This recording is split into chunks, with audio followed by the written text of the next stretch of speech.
হরে কৃষ্ণ হরে কৃষ্ণ কৃষ্ণ কৃষ্ণ হরে হরে হরে রাম রাম রাম হরে হরে। বন্দেহং শ্রীগুরু শ্রীযুতপদ কমলং শ্রীগুরুন বৈষ্ণবাংশ শ্রীরূপং সাগ্রজাতং সগণ রঘুনাথান্বিতং তং সজীবং সাদ্বৈতং সাবধূতং পরিজন সহিতং কৃষ্ণ চৈতন্য দেবং শ্রী রাধা কৃষ্ণ পদান সগণ ললিতা শ্রী বিশাখা নিতাংশ। ওম অজ্ঞানতিমিরান্ধস্য জ্ঞানাঞ্জনশলাকয়া চক্ষুর্মিলিतं येन তস্मै শ্রীগুরবে নমঃ। বন্দে গুরুপদদ্বন্দ্বং ভক্তবৃন্দ সমন্বিতং শ্রীচৈতন্যং প্রভুং বন্দে নিত্যানন্দ সহোদিতং শ্রীনন্দনন্দনং বন্দে রাধিকায় চরণোদ্বয়ং গোপীজনসমুক্তং বৃন্দাবন মনোহরম। সর্বাগ্রে অস্মদ গুরুপাদ পদ্ম জগদ্গুরুনিখিল বৈষ্ণব বিষ্ণুপাদ অষ্টোত্তর শতশ্রী শ্রী সুমত ভক্তি বেদান্ত বামন গোস্বামী মহারাজের শ্রীচরণ কমলে এ দিনের অসংখ্য অসংখ্য সাষ্টাঙ্গ ধন্যবাদ প্রণাম জ্ঞাপন করি। তৎপশ্চাৎ পূজনীয় রূপানুগ গুরুবর্গের চরণে যথাযোগ্য প্রণাম নিবেদন করি। তৎপশ্চাৎ পূজনীয় বৈষ্ণববৃন্দ মাতৃমণ্ডলী ও শ্রী ভক্তবৃন্দের চরণে যথাযোগ্য প্রণাম নিবেদন করি, তাদের শুভ আশীর্বাদ প্রার্থনা করি। ভক্তের কৃপা ছাড়া কেউ জীবনে বড় হতে পারে না। আপনারা ভক্ত, আপনারা প্রচুর পরিমাণে কৃপা করুন যাতে আমি হরিকথা আনন্দকন্দ বজরানন্দন শ্যাম সুন্দর অদ্বৈগান পরতত্ত্ব বজে বজেন্দ্রনন্দন সেই প্রেমময় ভগবানের কথা বলে জীবন সার্থক করতে পারি। আজ বড় শুভ দিন, বড় পবিত্র দিন। হরে কৃষ্ণ, আর সামনে করতে হবে। হরে কৃষ্ণ, সামনে ঠিক আছে। একটু বলবেন।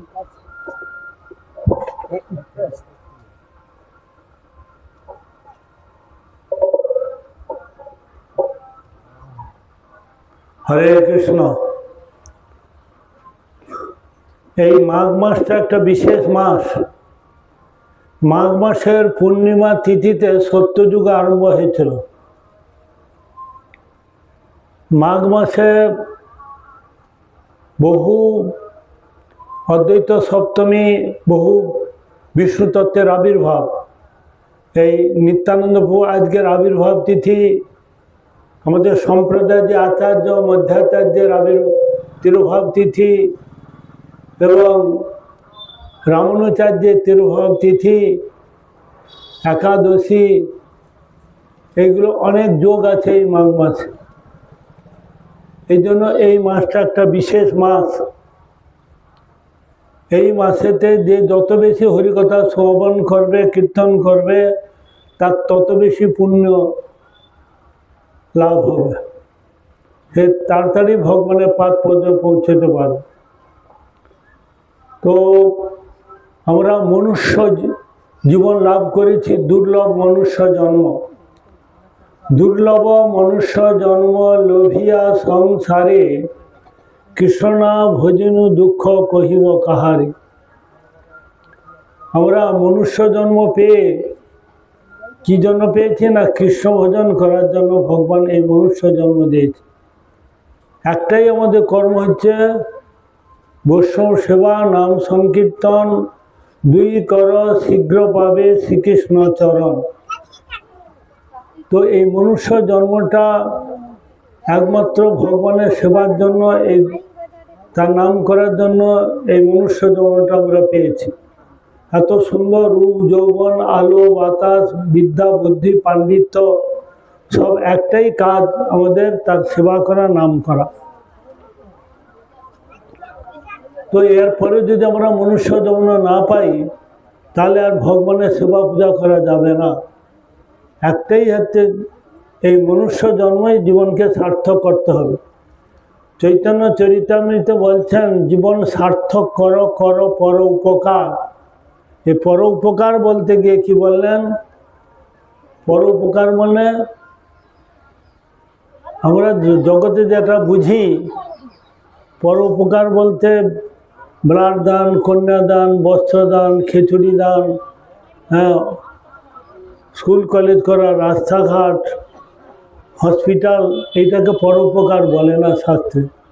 চৈতন্য চরিতামৃতে বলেছেন ভগবানকে ভুলে গিয়ে 99% লোক এত দুঃখ কষ্ট পাচ্ছে। এত দুঃখ কষ্ট পাওয়ার একটাই মাত্র কারণ হচ্ছে ভগবান কৃষ্ণ বলি সেই জীব অনাদির বহির্মুখ, অতএব মায়া তারে দেয় সংসার আদি দুঃখ। এই দুঃখের একটাই মাত্র কারণ হচ্ছে আমরা ভগবানকে ভুলে গেছি। ভগবানকে ভুলে থাকার কারণে আরো সামনে হরে কৃষ্ণ থাকার কারণে আমাদের যত দুঃখ কষ্ট ভুল বোঝাবুঝি একটাই আমাদের দোষ, আমরা কৃষ্ণকে ভুলে গেছি। যার জন্য আমাদের সংসারের মধ্যে কোনো শান্তি নাই। আপনারা চিন্তা করুন, আপনারা শান্তিতে আছেন? একটা লোকও শান্তিতে নেই। তার কারণ আমরা ভগবান থেকে লক্ষ মাইল দূরে অবস্থান করছি। ভগবানকে আশ্রয় লইয়া ভজে তারে কৃষ্ণ নাহি তজে, আর সব মরে অকারণ। যারা গুরু বৈষ্ণব ভগবানকে আশ্রয় করে সংসার করছে, ওই সংসারে শান্তি আছে, সুখ আছে, সব আছে। যারা ভগবানকে বাদ দিয়ে সংসার করছে তাদের সেই সংসারে কোনো শান্তি নেই, সুখ নাই, কোনো কিছু নেই। অতএব আমরা শাস্ত্রের কথা, গুরু বৈষ্ণবের কথা যদি শ্রবণ করি তাহলে আমাদের কল্যাণ হবে। মানুষ মানে মানযুক্ত হুঁশ। মানুষ কথার অর্থ হচ্ছে মানযুক্ত হুঁশ। মান মানে হচ্ছে কর্তব্য, হুঁশ মানে যার জ্ঞান। যার কর্তব্য জ্ঞান আছে তাকে মানুষ বলা হয়। মানুষের আকার হইলে কি হয়? শুধু আকার থাকলে হবে না, মানুষের আকার হইলে কি হয়? করহ ভূতের কাম। আমরা ভূতের মতো কাজ করছি। একটা মানুষের সঙ্গে একটা পশুর কি তফাৎ? তারাও খায় দায় ঘুমায় ছেলেফল উৎপাদন করে, আর আমরাও খায় দায় ঘুমাই ছেলেফল উৎপাদন করি। তাহলে তফাৎ কোথায়? না তারা হরি ভজন করতে পারে না, হরি নাম করতে পারে না। এই মাথাটা দিয়েছে তাকে প্রণাম করার জন্য, হাতটা দিয়েছে তার সেবা করার জন্য, মুখটা দিয়েছে তা কীর্তন করার জন্য, পাটা দিয়েছে তা পরিক্রমা করার জন্য, জিহটা দিয়েছে তা গুণকীর্তন করার জন্য। প্রতিটা অঙ্গ প্রত্যঙ্গ আমাদের দিয়েছেন তার সেবা করার জন্য। আমরা এই জন্য সনাতন ধর্ম বলা হয়। আমাদের ধর্মটা কিনা সনাতন ধর্ম। সদাযুক্ত তন সদাতন। সদা মানে সদা সর্বদা, তন মানে দিন বিস্তার করে। এই সনাতন ধর্মীরা তারা পৃথিবীতে আছে যত নগর আদি গ্রাম, সর্বত্র সঞ্চার হইবে মোর নাম। ভগবানের নাম প্রচার করার জন্য, বাড়ি বাড়িতে পৌঁছে দেওয়ার জন্য এই মনুষ্য জন্মটা পেয়েছে। এই দুর্লভ মনুষ্য জন্ম লোভিয়া সংসারে, কৃষ্ণ ভজন দুঃখ কহিব কাহারে। সাধু সঙ্গে কৃষ্ণ নাম এই মাত্র চাই, সংসার জিনিতে আর কোনো বস্তু নাই। সংসার জয় করতে হলে তাহলে কি করতে হবে? কৃষ্ণ নাম করতে হবে, সাধু সঙ্গে করতে হবে। অসাধু সঙ্গে কৃষ্ণ নাম নাই হয়, নামাক্ষর বাহিরা বটে নাম কবু নয়। এই জন্য মনুষ্য জন্মটা একমাত্র যদি ভগবানের সেবা পূজা না করি তাহলে এই জন্মটা আমাদের বৃথা গেল না। আর দ্বিতীয়বার আমরা মনুষ্য জন্ম লাভ করতে পারবো না। একটাই জন্ম দিয়েছে শুধু তার নাম করার জন্যে। এই নাম যদি আমরা না করি তাহলে আমাদের কি হবে? গরু, ছাগল, ভেড়া, কুত্তা, গাছপালা হয়ে জন্ম হবে। দ্বিতীয়বার আর মনুষ্য জন্ম পাবো না। হেলায় রতন হারায়, আমরা রতনকে হেলায় হারিয়ে দিচ্ছি। ভগবান বিচার, বুদ্ধি, রূপ, যৌবন, আলো বাতাস সব কিছু দিয়েছেন। ভগবান কি বলেছেন না, কৃষ্ণ ভজিবার তরে সংসারে আইন, মিছে মায়ায় বদ্ধ হয়ে বৃক্ষ সম হইন। আমরা কৃষ্ণ ভজন করার জন্য গীতা, ভাগবত, বেদ, বেদান্ত, উপনিষদ, পুরাণ সমস্ত শাস্ত্রে এক বাক্যে কৃষ্ণকে লক্ষ্য করেছি। কিন্তু আমরা অধিক বুঝি, অধিক চালাক, আমরা কৃষ্ণকে বাদ দিয়ে 12 মাসে 13 পার্বণ করছি। বিশেষ করে পূর্ব মেদিনীপুর, পশ্চিম মেদিনীপুরের লোক অতি চালাক। তারা কৃষ্ণকে বাদ দিয়ে যত আধিকারিক দেবদেবতা আছে তাদের বেশি পূজা পার্বণ নিয়ে তারা বসা। সেটা তো পূজা পার্বণ হয়ই না, পূজা পার্বণ তো হয় না। এই জন্য এত ভস্যে ঘি ঢেলে দেয়। তাদের কোনো কিছু লাভে হয় না, লাভে ক্ষতিটা বেশি হয়। মৈত্রেয় মুনি ব্রহ্মপুরাণে বলছেন ধৃতরাষ্ট্রকে, কি বলছেন?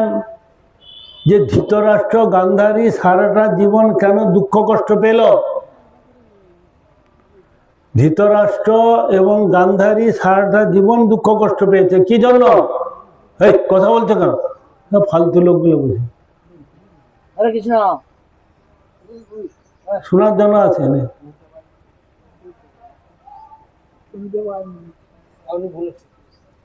কি জন্য আসে এখানে?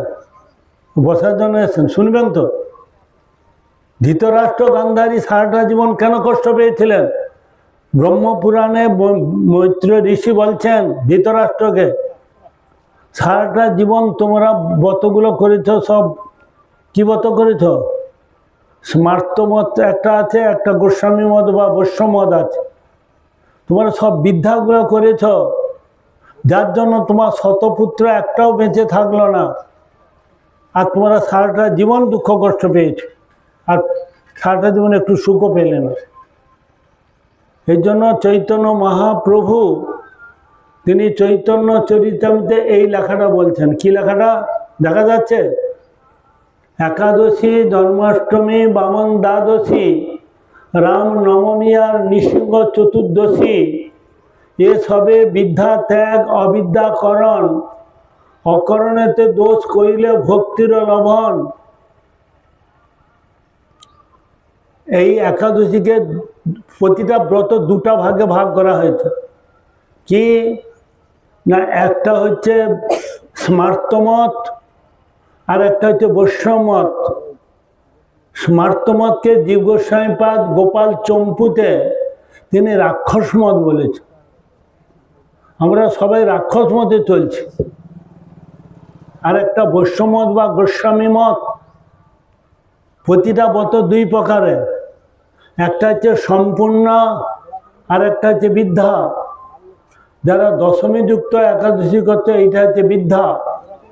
যারা দ্বাদশী যুক্ত একাদশী করছে, একাদশী যুক্ত দ্বাদশী, সেইটাকে বলছে সম্পূর্ণ। সেইটা শান্তি আছে, সুখ আছে, মুক্তি আছে এবং উদ্ধার আছে।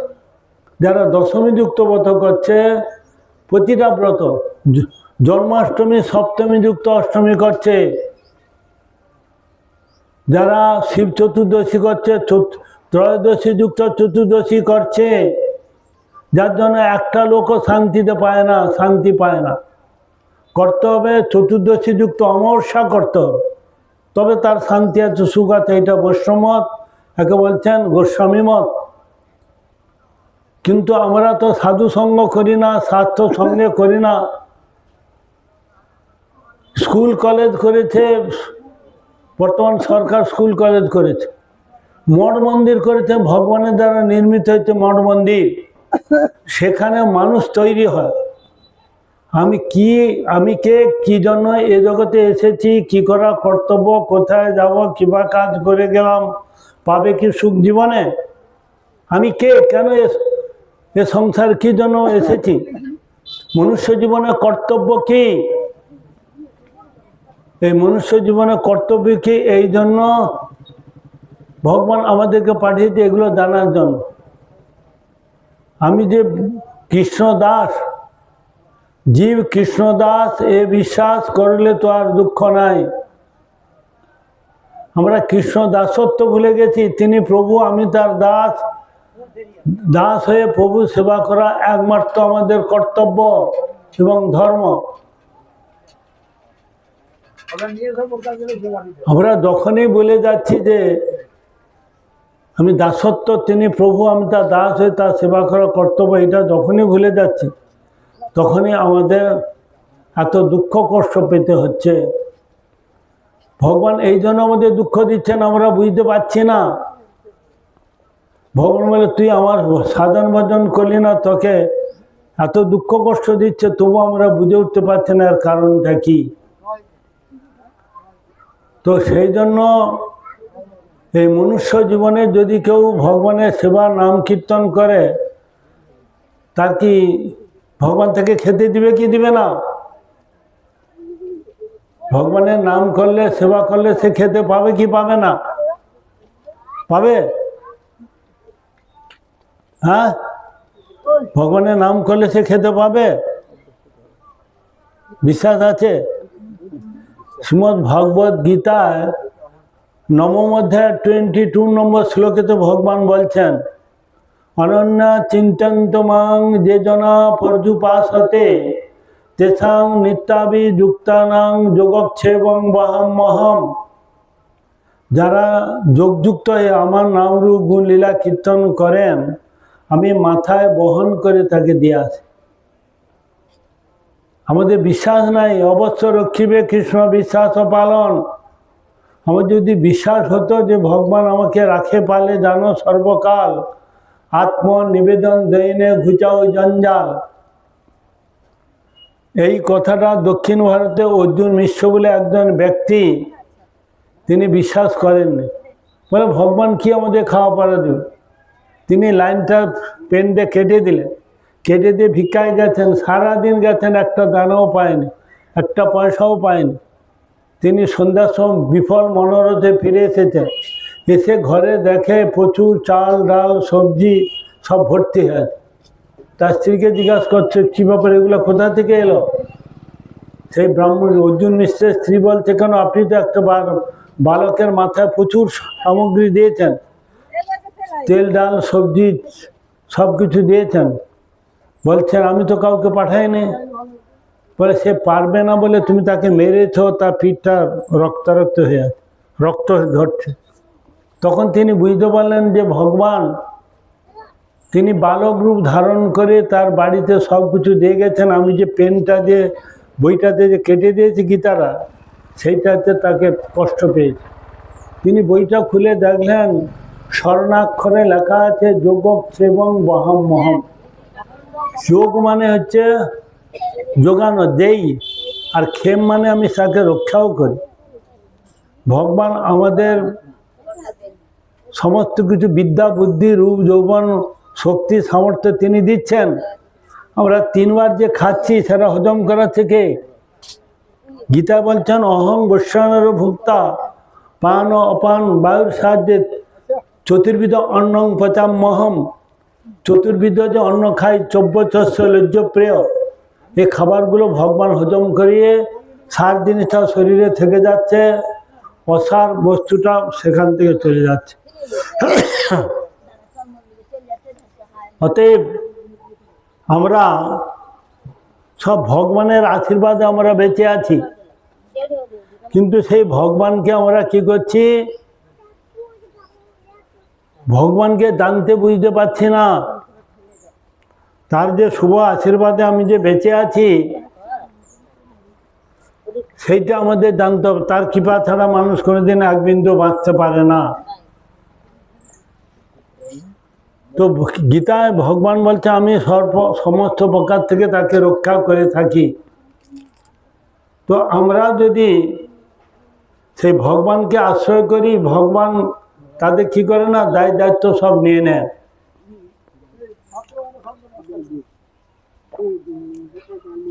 দেখুন, পশু পক্ষী কীট পতঙ্গ জন্তু জানোয়ার এরা কাজকর্ম করে না, এরা খেতে পায় কি পায়নি?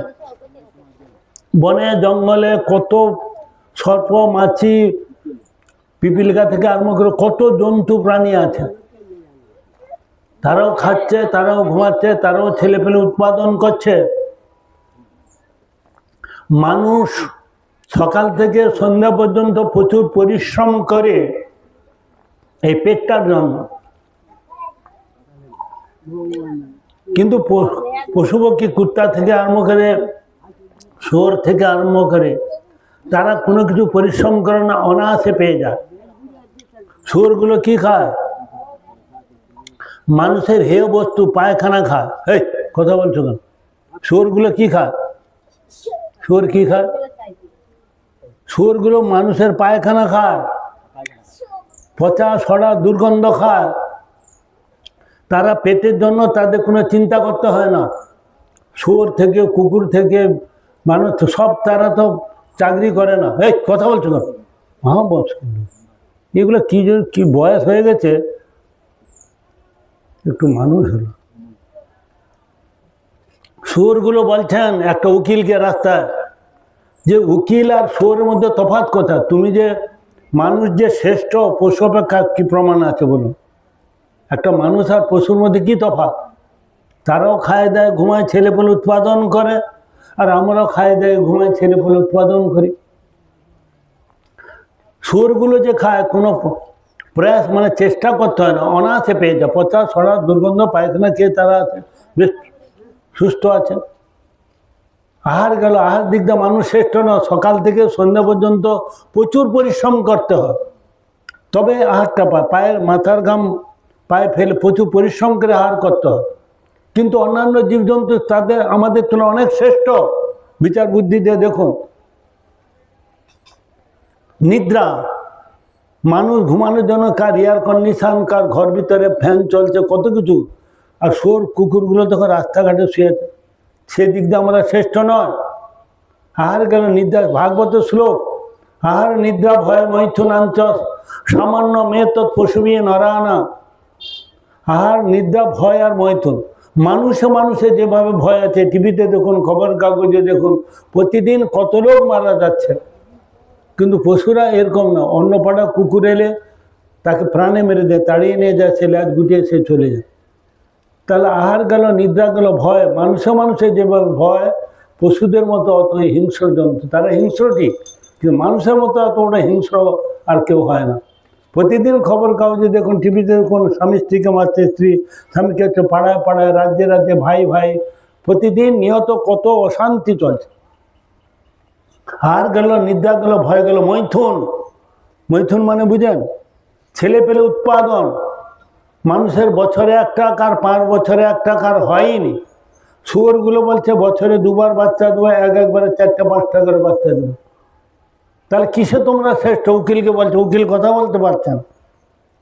সকাল থেকে তুমি যে অন্যায় করে লোকের বাসায় ইনকাম করে নিয়েছে, এই পেট পরিচালনা করছো, তাহলে সে একটা দিক দিয়ে আমরা শ্রেষ্ঠ পশু অপেক্ষা।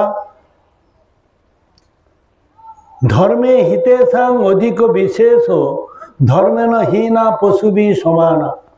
ধর্ম যাজন করতে ওরা পারে না, আমারে পারি, যদি করি। ধী ধাতু মন প্রত্যয় করেছে ধর্ম, যাকে আশ্রয় করলে মানুষ চোখ বন্ধ করে চলে যেতে পারে।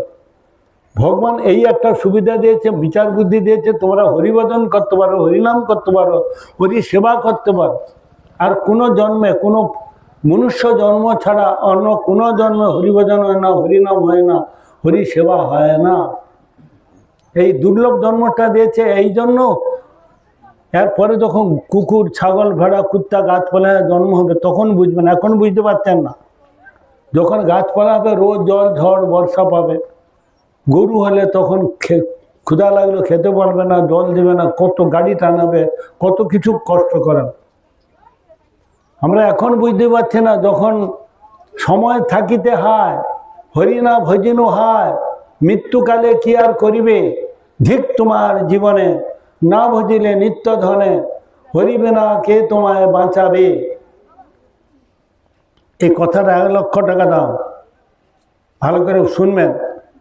সময় থাকিতে হয় হরি না ভজিনু হয়, মৃত্যুকালে কি আর করিবে, ধিক তোমার জীবনে, না বুঝিলে নিত্য ধনে, হরি বিনা কে তোমায় বাঁচাবে।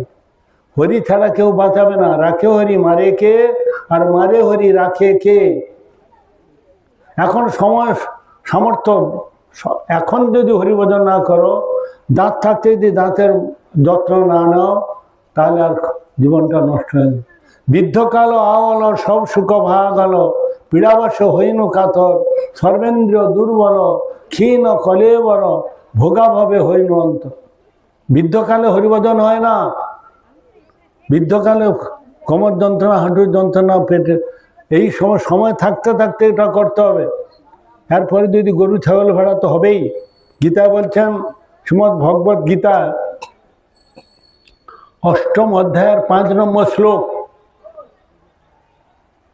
8ম অধ্যায় 5 নম্বর শ্লোক কি বলছেন? অন্তকালে তো মামেবং স্মরণং মুক্তা কলেবরম। অন্তিম কালে কেউ যদি তার নাম না নেয়, তাহলে আর মনুষ্য জন্ম পাবে না। এই জন্য বিছানায় থাকলে না রোগ শোক জরা ব্যাধি অন্য কথা আসবে, কিন্তু কৃষ্ণ নাম আসবে না। নিজের নাম ভুলে যাবে, ছেলে মেয়েদের চিনতে পারবে না, তখন আর কোনো উপায় থাকে না। আর আমরা যতগুলো প্রাণী বধ করছি, মৃত্যুর সময় অতগুলো তোমাকে বধ করবে। এখন যতগুলো গুনে গুনে প্রাণী বধ করছি, অতগুলো তোমাদের কি করবে না, প্রাণী বধ করবে। হ্যাঁ, ঠিক আছে।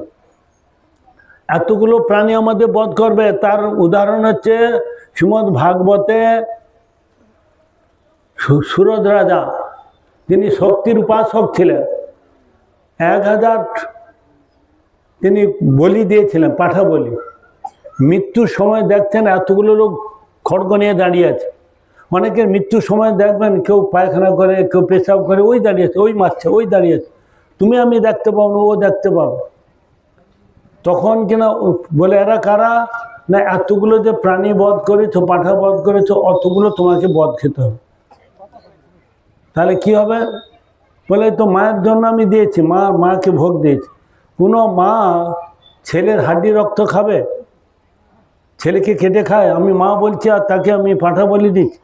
কোনো মা যদি ছেলের হাড্ডি রক্ত খায়, তাকে মা বলে না, তাকে বলে ডাইনি, তাকে বলে রাক্ষসী। মা বলে আমি কিছু করতে পারবো না। বলে এতগুলো তোমাকে বলি খেতে। আমরা যতগুলো প্রাণী বধ করছি, ওদের ভাষা ওরা গালি দিচ্ছে আমাদেরকে, ওদের ভাষা আমাদেরকে গালি দিচ্ছে। অতএব পলাইতে পথ নাই, জম আছে পিছে। আমাদেরকে এগুলো পানির ভোগ করতেই হবে। আমরা সবাই সনাতন ধর্মী। আমরা সবাই কি না, সনাতন ধর্মী। সনাতন মানে কি?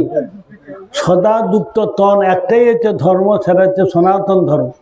বাইবেল বলো, খ্রিস্টান বলো, আর শিখ বলো, মুসলিম বলো, এগুলো সৃষ্টি হচ্ছে, এদের বিনাশ আছে। কিন্তু সনাতন ধর্ম অনাদির আদি গোবিন্দ সর্বকারণের কারণ। এটা হচ্ছে অনাদিকাল থেকে এই জিনিসটা আসছে, এটা আদি। ব্রহ্মা বলছে অনাদির আদি গোবিন্দ সর্বকারণের কারণম। অতএব সনাতন একটাই হচ্ছে ধর্ম, নিত্য ধর্ম, ভাগবত ধর্ম, জৈব ধর্ম, একটাই হচ্ছে ধর্ম, সেটা হচ্ছে সনাতন ধর্ম। সনাতন ধর্মে কি থাকে? কপালে তিলক নাস্তি, কণ্ঠে নাস্তি ত্রিকণ্ঠিকা, হৃদয়ে গোবিন্দ নাস্তি, সএব ব্রহ্ম রাক্ষস। বলছে সনাতন ধর্ম, কপালে তিলক যদি না থাকে, কণ্ঠে মালা না থাকে, তাকে সনাতন ধর্ম বলে। আমরা নিজেকে মুখে বলছি সনাতন ধর্ম। সনাতন ধর্ম লক্ষণ হচ্ছে 3টা জিনিস থাকবে। তারা 3টা নিয়ে চলবে। কি? সম্বন্ধ, অভিধেয়, প্রয়োজন, হরি গুরু বৈষ্ণব, ভক্তি ভক্ত ভগবান, উপাস্য উপাসক উপাসনা, আরাধ্য আরাধক আরাধনা, জ্ঞান জ্ঞাতা জ্ঞেয়। হ্যাঁ, সব 3। জ্ঞান জ্ঞাতা জ্ঞেয়, উপাসক উপাসক উপাসনা, হরিগুরু বৈষ্ণব, ভক্তিভক্ত ভগবান, সম্বন্ধ, অভিধ, প্রয়োজন, এই তিন নিয়ে চলবে। এই তিনটার আমাদের চলতে হবে। তো আমরা সনাতন ধর্ম মুখে বলি, কিন্তু সনাতন ধর্মের সনাতন ধর্ম একমাত্র কৃষ্ণকে লক্ষ্য করছে। ধর্ম মূলং হি ভগবান হরি সর্বদেবময় গুরু। শ্রীমদ্ ভাগবতে বলছেন, অমল পুরাণ, সেখানে কি বলছেন না, ধর্মের মূল হচ্ছে কৃষ্ণ। কৃষ্ণ থেকে চারি সম্প্রদায়, এই যে কি বলে ব্রাহ্মণ, ক্ষত্রিয়, বৈশ্য, শূদ্র, চারটা বর্ণ ভগবান থেকে এসেছে। চারটা যে আশ্রম, ব্রহ্মচর্য, গৃহস্থ, বানপ্রস্থ, সন্ন্যাস, এগুলো সব কোথা থেকে এসেছে? ভগবান থেকে এসেছে। সবাই অসুর থেকে আরম্ভ করে, দৈত্য দানব থেকে আরম্ভ করে প্রত্যেকে এসেছে কোথা থেকে? সব ভগবান থেকে এসেছে। আর সেই ভগবানকে আমরা ভুলে বসে আছি। এর থাকতে বড় দোষ আর কিছু নাই। সব থাকতে আমাদের প্রত্যেকের একটাই মাত্র দোষ, 99% লোক কৃষ্ণ ভুলি সেই জীবনাদি বহির্মুখ। আমরা কৃষ্ণকে ভুলে গেছি, এই জন্য একটা লোকও শান্তিতে নাই। যাকে জিজ্ঞাসা করুন, আপনারা শান্তিতে আছেন? কোনোদিন শান্তি থাকতে পারেন না, পারবেও না। শান্তি একমাত্র ভগবানকে যারা আশ্রয় করলো না, তারা ছাড়া কেউ শান্তিতে থাকতে পারে না। টাকা পয়সা, বিষয় সম্পত্তি, গাড়ি বাড়ি, যদি ঘর ভর্তি করে সোনা দানা দেওয়া যায়, সে সারা জীবন বেঁচে থাকবে? শান্তিতে থাকবে? একটাই হচ্ছে রাস্তা, ধনে যদি প্রাণ দিত, ধনী রাজা না মরিত, ধরা অমর হইত রাবণ। তাহলে রাবণ তো চিরকাল বেঁচে থাকতো, মরে গেলে কেন? ধনে শান্তি হয় না, দিবে না। আজকের কি তিথি? আজকে হচ্ছে নিত্যানন্দ ত্রয়োদশী। সেই নিত্যানন্দ সম্বন্ধে আমরা কিছু আজকে শ্রবণ করব। নিত্যানন্দ কে? যিনি কৃষ্ণের বিলাস বিগ্রহ। কৃষ্ণের বিলাস বিগ্রহ হচ্ছে বলরাম। বলরাম হচ্ছে কৃষ্ণের বিলাস বিগ্রহ। তিনি এই কলিযুগেতে তিনি নিত্যানন্দ হিসেবে এসেছেন। এই পঞ্চতত্ত্বর কথা আমরা জানি। শ্রীকৃষ্ণ চৈতন্য প্রভু নিত্যানন্দ, শ্রী অদ্বৈত গদাধর শিবাসাদি গৌর ভক্তবৃন্দ।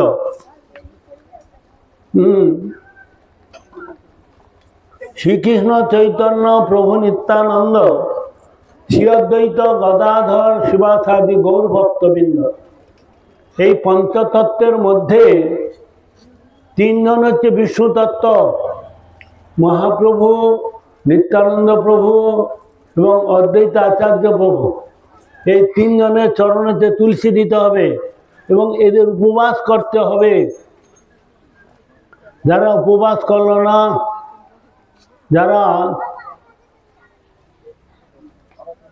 তার চরণে তুলসী দিবে না, তারা নিত্যানন্দ প্রভু কৃপা লাভ করতে পারবে না। তারা দ্বিতীয়বার মহাপ্রভু তাকে কৃপা করবে না। মহাপ্রভু কৃপা থেকে বঞ্চিত হবে, নিত্যানন্দ কৃপা থেকে বঞ্চিত হবে। সেই জন্য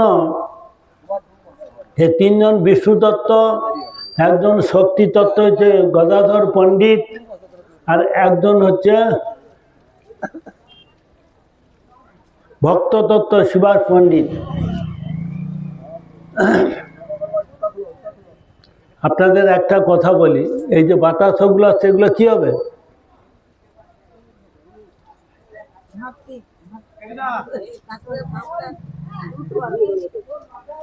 এখানে ছুড়ে দিবেন।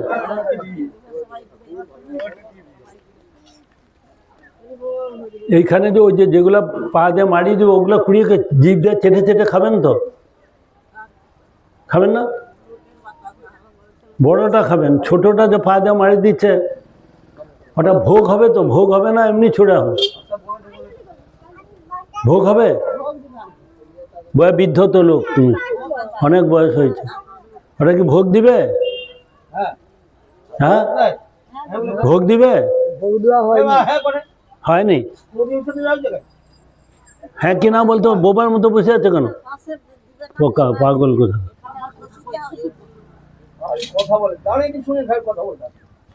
ভোগ যদি না হয় তোমার নাতিপুতির নাম করে যদি দিচ্ছ তার কল্যাণ হবে না ভোগ যদি দাও তার নাম করতে বলে ভোগ দিলে তবে তার কল্যাণ হবে আর ভোগ দিলে ওটাকে ছুড়া যাবে না অবজ্ঞা করা হয় ছুড়ে দেওয়া মানে ওইখানে যে পড়ে যাচ্ছে কুড়ি নেছে খাও পেচ্ছা পায়খানার মধ্যে পড়ে আছে শুধু ওইটা কি প্রসাদ আমি যদি অন্ন ভোগ দেই সেটা কুড়িয়ে খাবে তো যদি পরমান্ন ভোগ দেই সেটা খাবে তো যারা ফলকে কুচা ফল যদি ছুড়ে দেয় সেটা ভোগ দিয়ে দেবো শুধু ওইটাই প্রসাদ যেটা গুঁড়াটা পড়েছে চেটে চেটে খাও তবে বুঝবো যে তোমার প্রসাদে বুদ্ধি আছে ভোগ যদি না দিয়ে খাও তাহলে তারও কল্যাণ হবে না ওরকম বাজার থেকে না এসে ঘুরে খেলে তো সবাই খেতে পারে যদি প্রসাদ হয় ভালো করে শোনো শাস্ত্রে কোথাও এই সমস্ত কথা না এটা পূর্ব মেদিনীপুর পশ্চিম মেদিনীপুরে এই সমস্ত কুসংস্কারটা চলে আসছে জন্ম জন্মান্তর তার বাবা করছে তার ছেলে করেছে এই কুসংস্কার চলে আসছে এগুলো শাস্ত্রে কোথাও লেখা নেই নাম লুটের কথা বলা আছে হরি লুট বলতে ওই হরি নামের লুট হরিনাম করতে জোর করে বলেছে এরকম শাস্ত্রে কোথাও আমরা এত বছর আছি কোনোদিন এই বাতাসা লুট এই পশ্চিম আর পূর্ব মেদিনীপুরে এই সমস্ত আছে আমি একবার গিয়েছিলাম ওই রাধামণির কাছে একটা বিশাল জন্মসভা 5000 লোক প্রচুর লোক চুপচাপ বসে শুনে সেখানে ওরকম অনেক বাতাসা এসেছে তারা কিছু বলে না আমি দেখেই বুঝতে পারছি যে এরা বাতাসাকে লুট দিবে তখন আমি বললাম লুট যদি দিতে হয় লুট তো দেওয়ার বিধান নেই প্রসাদ ভোগ দিয়ে সেটা হাতে হাতে দেওয়ার বিধান আছে আর কেউ 5টা পাবে কেউ পাবে না ছুড়ে দিবে গুঁড়া হয়ে যাবে সেটা পা দিয়ে মারিয়ে দিবে তার দেওয়ার থাকতে বেশি অপরাধ তার বেশি হবে আরও বেশি নরক গতি হবে প্রসাদ যদি ভোগ দিয়ে ছুড়ো আর প্রসাদ যদি না ভোগ দিয়ে এমনি দাও তাতে তার বাচ্চারও কল্যাণ হবে যার নামে দিচ্ছ তার কিছু হবে না ওরকম তো বাজারে তো কত কিছু আছে আর ছুটতে নেই এইভাবে ছুড়া দেওয়ার স্বার্থে কোথাও নিদান নেই আর বাতাসে যেটা গুঁড়া হয়ে যাচ্ছে ছোটো হয়েছে ওইদিকে পড়ে যাচ্ছে পায়খানা পেছায় পড়ে যাচ্ছে সেগুলো কুড়ি কুড়িয়ে খাবে এখানে কোনো স্থানে ঠিক আছে পা দিয়ে মারি দিচ্ছ তো এখানে পড়ে গেলে ফেটে ভেঙে গেল পা দিয়ে মারি দিচ্ছ তাহলে তার মঙ্গল হবে তো ভগবানের বিচার বুদ্ধি দিয়েছে এগুলো করে করতে হয় ভোগ দিয়ে হাতে হাতে দিবেন একটা গুঁড়া 3-4 জন পড়ে যাচ্ছে তার উপরে মারামারি কেউ পাচ্ছে 5টা কেউ একটা কেউ পাচ্ছেই না যদি বেশি লোক হয় শাস্ত্রে সবসময় বলা আছে প্রসাদকে ভগবানকে গোবিন্দের তার নাম করতে হলেও আমি নামে আমার বাবার নামে দিচ্ছি আমি ছেলের নামে দিচ্ছি যার নাম করতে বলে তাকে ভোগ হাতে দিতে একটু ছুড়িয়ে দিতে নাই ছুড়িয়ে দিলে তার আর কল্যাণ তো হলো না আর অকল্যাণ বেশি হলো আর প্রসাদ যদি হয় মারিয়ে দিবে মারিয়ে দিলে তার দোষ ছোট ছোটোগুলো খাবে না বড়টা খাবে আরগুলো মারিয়ে দিবে এরা বেশি বুঝে না অতি চালাকে গলায় দড়ি এধারে লোক কারো কথা শুনবে না স্বাস্থ্য কথা শুনবে না তারা ভাগবতের কথা শুনবে না তারা যেইটা চলে আসতেছে মানে পুরুষানুক্রমে সেইভাবে দিবে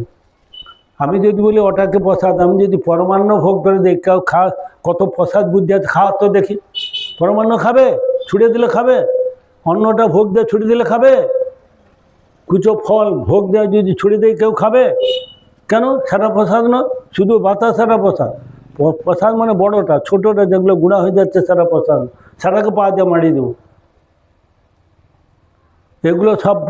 এইগুলো মানে হরিকথা শুনে না যারা শাস্ত্র পড়ে না যারা সাধুসঙ্গ করে না এই জন্য শাস্ত্রে সাধুসঙ্গ সর্বশাস্ত্রে কয় লবমাত্র সাধুসঙ্গ সর্বসিদ্ধি হয় সাধু সঙ্গে কৃষ্ণ নাম বলছে কোথাও বলেনি বৈষ্ণব সঙ্গ বলেছেন কোথাও বলেনি যে ব্রাহ্মণের সঙ্গ করো মহাপ্রভু নিজে ব্রাহ্মণ ছিলেন অদ্বৈত আচার্য ব্রাহ্মণ নিত্যানন্দ আজকে যার আবির্ভাব তিথি তিনি ব্রাহ্মণ শিবাস পণ্ডিত ব্রাহ্মণ কিন্তু কোন ধর্মে প্রচার করেছে জগতে ব্রাহ্মণ ধর্মে প্রচার করেনি বৈষ্ণব ধর্মে প্রচার করেছে ব্রাহ্মণের শতদোষ মহাপ্রভু নিজে ব্রাহ্মণ হয়ে ব্রাহ্মণকে গালি দিচ্ছে কি বলছেন চৈতন্য ভাগবত খুলে দেখুন বলছেন সহজে নির্মল এই ব্রাহ্মণ হৃদয় কৃষ্ণের বসতেই যোগ্য স্থান হয় মাশ্চর্য চণ্ডাল কেন ইহা বসাইলা, পরম পবিত্র স্থান অপবিত্র কইলা। ব্রাহ্মণ বর্ণের মধ্যে শ্রেষ্ঠ কিনা? ব্রাহ্মণ বর্ণের মধ্যে শ্রেষ্ঠ, কিন্তু ব্রাহ্মণের লক্ষণটা কি হবে? ব্রাহ্মণের লক্ষণ কি জানো? বৈষ্ণবের লক্ষণ কি? এই যে বৈষ্ণব বসে আছে এদেরকে জিজ্ঞাসা করে লক্ষণ বল। বৈষ্ণবের লক্ষণ হচ্ছে তিলকং, তুলসী মাল্যং, শিখা, কৈপিন বহির্বাসং, হরের নাম সদা মুখে, বৈষ্ণব পঞ্চলক্ষণম। কি বললাম? আবার জিজ্ঞাসা করবো তোকে, আমি আবার বলছি। অঞ্জলি কি বলতেছি তোকে আবার আমি জিজ্ঞাসা করবো। যারা বৈষ্ণব হবে তাদের লক্ষণটা কি হবে? শাস্ত্রে কি বলছেন শোনো। তিলকং, তুলসী মাল্যং, শিখা, কৈপিন বহির্বাসং, হরের নাম সদা মুখে, বৈষ্ণব পঞ্চলক্ষণ। এটা বৈষ্ণবের লক্ষণ। ব্রাহ্মণের লক্ষণ কি? তিলকং, তুলসী মাল্যং, যজ্ঞসূত্রঞ্চ, ত্রিসন্ধ্যা বিষ্ণু পূজনম, গায়ত্রী মন্ত্র জপনিত্যং, এতদ ব্রাহ্মণ লক্ষণ। শাস্ত্রের শ্লোক। ব্রাহ্মণ হলে এইগুলো লক্ষণ থাকবে। আজকালকার ব্রাহ্মণ এই সমস্ত আছে? তিলক, মালা, যজ্ঞসূত্র, ত্রিসন্ধ্যা বিষ্ণু পূজনম, গায়ত্রী মন্ত্র জপনিত্যং, এতদ ব্রাহ্মণ লক্ষণ। ব্রাহ্মণরা শুধু কৃষ্ণ পূজা ছাড়া আর কারো পূজা করতে পারে না, শাস্ত্রে বলেছে। তারা শুধু কৃষ্ণের পূজা করে, তারা আধিকারিক দেবদেবতা পূজা করতে পারে না। আর আহার শুদ্ধি চাই। প্রথম যারা পূজা করবে আহার শুদ্ধি, চিত্ত শুদ্ধি, ধূমানুস্মৃতি। আহার শুদ্ধি করতে হবে, চিত্ত শুদ্ধি, ধূমানুস্মৃতি। কলিকালে চারটা জিনিসের দ্বারা তার পূজা পাঠ হোমযজ্ঞ কিছু হবে না। কি কি? ভাগবত বলছেন দূতং পানং স্ত্রিয় শোনা। দূতং পানং স্ত্রিয় শোনা। দুধ ক্রীড়া, যত পাস তাস যত সব খেলা আছে এ সমস্তকে বর্জন করতে হবে। চা, পান, বিড়ি, মদ, মাংস এগুলো সব বন্ধ করতে হবে। দূতং পানং স্ত্রিয়, অবৈধ স্ত্রী সঙ্গ বর্জন করতে হবে। আর শোনা, দন্তস দীর্ঘ দন্তনায়কা, শোনা। কানে শ্রবণ করা মানে তালবর্ষ ওকার দন্তনায়কা, কানে যখন শ্রবণ করছে। আর গোল্ড যখন হাতে কানে নাকে পড়ছে শোনা, সে হচ্ছে দন্তস ওকার দন্তনায়কা। আর এটা হচ্ছে দন্তস দীর্ঘ দন্তনায়কা। এত ছোট দিদির হাওয়াতে পড়ে যাচ্ছে বারো। আর ছোট পেলে না, গাছটা বড়, বিবাহটা করেছে ছোট। ওটা বড় টবে লাগাইতে হয়। আমি যখন আছি দুবার পড়ে গেল।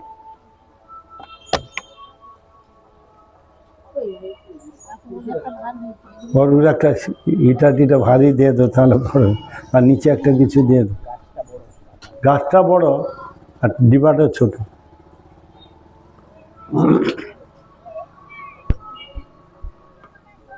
পাথরটা তো দিতে হবে। হরে কৃষ্ণ। কি বললাম? এই চারটা জিনিস থাকতে থাকতে শোনা মানে কি বললাম? শোনা মানে কি বললাম? শোনা মানে বললাম জীব হিংসা। জীব হিংসা। শোনা মানে জীব হিংসা। আরে আমি তো যাইনি। জীব হিংসা করা চলবে না।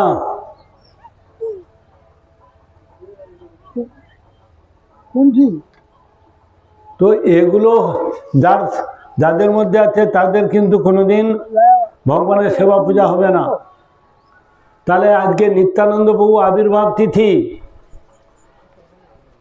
আজকে হচ্ছে মাঘ মাসে শুক্লপক্ষের ত্রয়োদশী তিথি। সপ্তমী তিথিতে হচ্ছে অদ্বৈত আচার্য প্রভুর আবির্ভাব। প্রভু তিনি মহাবিষ্ণু অবতার। থাকতে তিনি 1355 শতাব্দীতে তিনি আবির্ভূত হয়েছেন।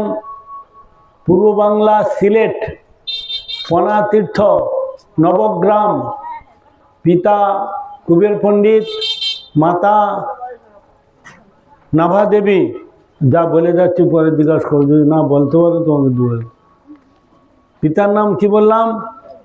কুবের পণ্ডিত, মাতা নাভা দেবী, পূর্ব বাংলা সিলেট নবগ্রাম পনা তীর্থ নদীর তীরে। সেখানে তিনি আবির্ভূত হয়েছিলেন 1355 শতাব্দে মাঘ মাসের শুক্ল সপ্তমী তিথি। তিনি 10 বছর ওখানে অবস্থান করেছিলেন।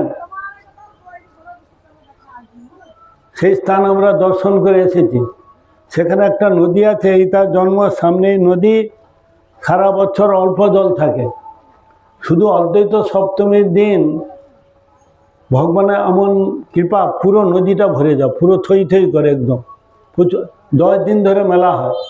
আবার সপ্তমী চলে গেলেই জলটা আবার যেমনকে তেমন, একদিনের জন্য জলটা ধীরে ধীরে বেড়ে যায়, পুরোটা নদী, পুরো নদীটা একদম ভরে যায়।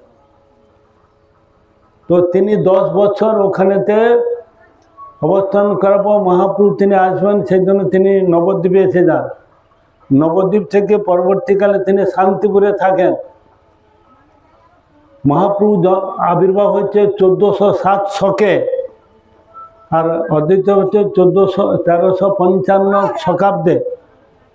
আর মহাপ্রভু এসেছে, মহাপ্রভু 13 বছরের বড়। তিনি সমস্ত মহাপ্রভু আজ্ঞাতে তিনি আগে এসেছেন, তাদেরকে আগে পাঠিয়ে দিয়েছেন। মহাপ্রভু শাস্ত্রে বলছেন, মহাপ্রভু আজ্ঞাতে নিত্যানন্দ, অদ্বৈতদেব, শ্রীবাস পণ্ডিত সব আগে এসেছে। হ্যাঁ, আর মহাপ্রভু আর নিত্যানন্দ এসেছেন মাঘ মাসের শুক্লপক্ষে ত্রয়োদশী তিথি। হারাই পণ্ডিত এবং পদ্মাবতী দেবীকে এক চাকা গ্রামে তিনি আবির্ভূত হয়েছে। তার প্রণাম মন্ত্রটা কি বলতে পারবি? সংকর্ষণ কারণত সাই গর্ভত সাই চ প্রয়ব্ধি সাই শেষস্ব দশাংশ কলা স নিত্যানন্দাত্ম রাম শরণং মমাস্তু। আর অদ্বৈতাচার্য প্রণামটা কি? মহাবিষ্ণু জগতকর্তা মায়া য সিদ্ধ তস্য অবতার অদ্বৈত আচার্য ঈশ্বর অদ্বৈতং হরিনাদ্বৈতং আচার্যং ভক্তি সংসনাৎ ভক্তবতারং নিসং তমাচার্যং আশ্রয়েত। এটা হচ্ছে স্বরূপ দামোদরের কর্চার শ্লোক। নিত্যানন্দ প্রণামটাও কর্চার শ্লোক। মহাপ্রভু যখন প্রকট ছিলেন, তিনি যেভাবে যে ভঙ্গিতে যে সমস্ত করেছেন তা দেখে দেখে যে শ্লোক রচনা, তাকে বলা হয় কর্চা। বোঝা যাচ্ছে? মহাপ্রভু প্রকট অবস্থায় যে যে অবস্থায় ছিলেন, যখন যেমন ভাবের ছিলেন, দেখে দেখে তার অবস্থা দেখে যে শ্লোক রচনা, তাকে বলা হয় কর্চা। কর্চা 3টা কর্চা আছে। এক হচ্ছে স্বরূপ দামোদরের কর্চা, আর হচ্ছে মুরারি গুপ্তের কর্চা, আর একটা হচ্ছে গোবিন্দের কর্চা। মহাপ্রভু সেবক। মহাপ্রভু সেবক কজন ছিল? মহাপ্রভু সেবক কজন ছিল? নাই পালি। হ্যাঁ, সেবক মহাপ্রভু সেবা করত কজন? 2 জন ছিল। যারা ঈশ্বর পরিবাদের সেবক ছিল, তিনি অপ্রকট হওয়ার আগে বলে গেছিলেন যে আমি অপ্রকট হয়ে গেলে তোমরা মহাপ্রভু যা সেবা করবে। এক হচ্ছে গোবিন্দ।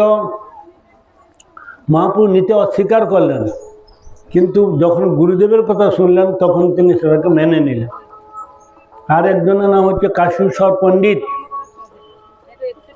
কাশীশ্বর পণ্ডিত তিনি 6 বছর তীর্থ ভ্রমণ করতে করতে তারপরে মহাপ্রভুর কাছে এসেছিলেন। খুব বলবান, খুব শক্তিশালী, খুব লম্বা চওড়া ছিল। তার সেবা ছিল, মহাপ্রভু যখন জগন্নাথ দর্শনে যাবে, উনি আগে আগে যাবে। যত লোক আছে হাতটা এইভাবে করে দেবে, 5-7 হাত দূরে ছড়ে পড়ে। এত ক্ষমতা ছিল, খুব লম্বা চওড়া। এই হাতটা ঢুকে এই করে দেবে, আর মহাপ্রভু পিছনে পিছনে আসবে। এই করতে করতে যেতেন। তার নামটা কি বললাম? কাশীশ্বর পণ্ডিত। এই 2 জন মহাপুরুষ সেবক ছিল। কাশী মিশ্রের বাড়িতে যে মহাপ্রভু থাকতেন সেই কাশী মিশ্র হুম। কাশীর সব পণ্ডিত আর ও কাশীর মিশ্র মহাপুরুষ শিক্ষা গুরু। ও হচ্ছে কাশী মিশ্র, এ হচ্ছে কাশীশ্বর পণ্ডিত।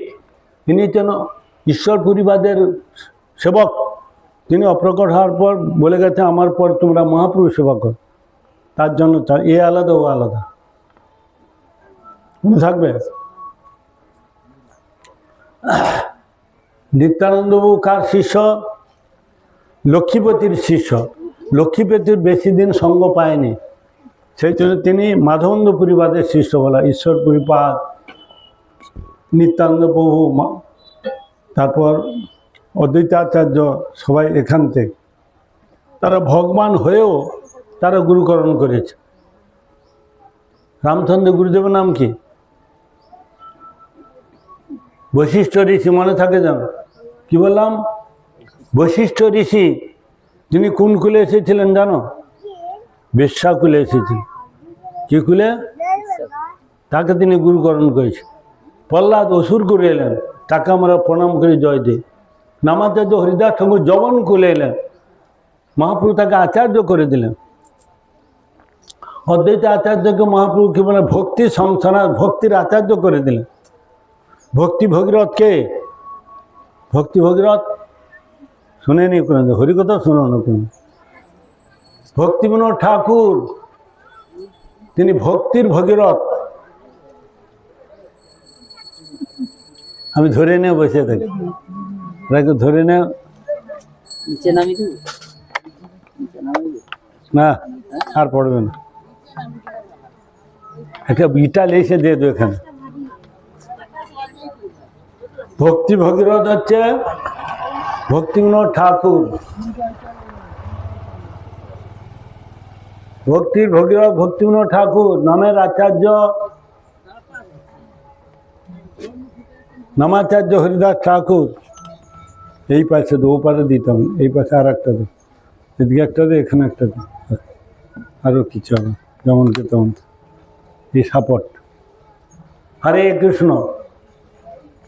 তাহলে নিত্যানন্দ প্রভু প্রণাম কি বললাম? শঙ্কর্ষণ কারণদশায়ী গর্ভদশায়িত প্রয়োগদশায়ী শেষস্ব যস্যাংশ কলা স নিত্যানন্দ করাম শরণং মমাস্তু। এই যে শ্লোকটা, এটা হচ্ছে স্বরূপ দামোদর গোস্বামী কর্চার শ্লোক। শঙ্কর্ষণ, কারণদশায়ী, গর্ভদশায়ী, প্রয়োগদশায়ী এবং শেষ, সেই নিত্যানন্দের অংশ এবং কলা। সেই যে নিত্যানন্দ রূপ, তিনি হচ্ছে বলরামও বটে। তাকে আমার শরণাপন্ন হয়ে তাকে প্রণাম করি। তত্ত্ব বিচারে এই শ্রীচৈতন্য এবং নিত্যানন্দ উভয় হচ্ছে পরাৎপর তত্ত্ব, সর্বশ্রেষ্ঠ তত্ত্ব। সর্বশ্রেষ্ঠ তত্ত্ব হচ্ছে নিত্যানন্দ এবং বন্ধ করতে হবে, একটু বন্ধ করতে হবে। একটা যাইতে যাচ্ছে, বুঝাবে একটু 10 মিনিট বন্ধ রাখুন। এখন কি হবে? একটু আসছে, একটু বন্ধ করবেই না। হরে কৃষ্ণ কৃষ্ণ কৃষ্ণ হরে হরে, হরে রাম রাম রাম হরে হরে। হরে কৃষ্ণ কৃষ্ণ কৃষ্ণ হরে হরে, হরে রাম রাম রাম হরে হরে। হরে কৃষ্ণ কৃষ্ণ কৃষ্ণ হরে হরে, হরে রাম রাম রাম হরে হরে। হরে কৃষ্ণ কৃষ্ণ কৃষ্ণ হরে হরে, হরে Ram Ram Ram Hare Hare. Hare Krishna, Krishna Krishna, Hare Hare, Hare Rama, Rama Rama, Hare Hare. Hare Krishna, Krishna Krishna, Hare Hare, Hare Rama, Rama Rama, Hare Hare. Hare Krishna, Krishna Krishna, Hare Hare, Hare Rama, Rama Rama, Hare Hare. Hare Krishna, Krishna Krishna, Hare Hare, Hare Rama,